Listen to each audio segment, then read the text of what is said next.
اور حضرت سیدنا ابو ہریرہ رضی اللہ تعالیٰ عنہ سے حدیث بات مروی ہے، آقا علیہ الصلوۃ والسلام نے فرمایا، اور حدیث پاک سن کے کلیجے بندے کے ٹھنڈے ہو جاتے ہیں، میرے اور آپ کے آقا نے فرمایا میرا جو صحابی کسی علاقے میں فوت ہو جائے، مثال ہو جائے اور اس کی وہاں پر قبر بن جائے، تو قیامت والے دن وہ صحابی جب اٹھیں گے نا اس پورے علاقے کے لوگوں کو امام بن کر آئیں گے، سبحان اللہ، پورے علاقے کے لوگوں کے قائد بن کر آئیں گے، لیڈر بن کر آئیں گے۔ آپ ذرا اندازہ تو کریں کہ جس علاقے میں حضرت سیدنا ابو سعید خدری کا مزار ہے، جس علاقے میں حضرت سیدنا ابو ہریرہ کا مزار ہے، جس علاقے میں حضرت سیدنا بلال حبشی کا مزار ہے، جب یہ اٹھیں گے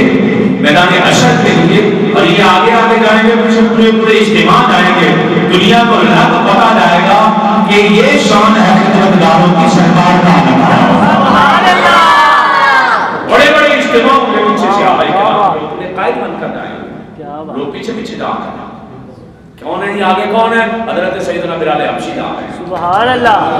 آگے کون ہے؟ سیدنا حضرت ابو سعید خدری جا رہے ہیں۔ اب یہ دیکھیں کتنی خوبصورت حدیث ہے، اب اس سے کوئی سمجھ آتی ہے بات کہ ایسی جگہ پر اللہ پاک ہمیں مدفن دے دے، دفن ہونے کی جگہ دے دے جہاں پر کسی صحابی رسول کا مزار، آمین، جہاں پر کسی صحابی رسول کا مزار ہے، اللہ ہمیں وہاں پر دفن ہونے کی جگہ دے دے۔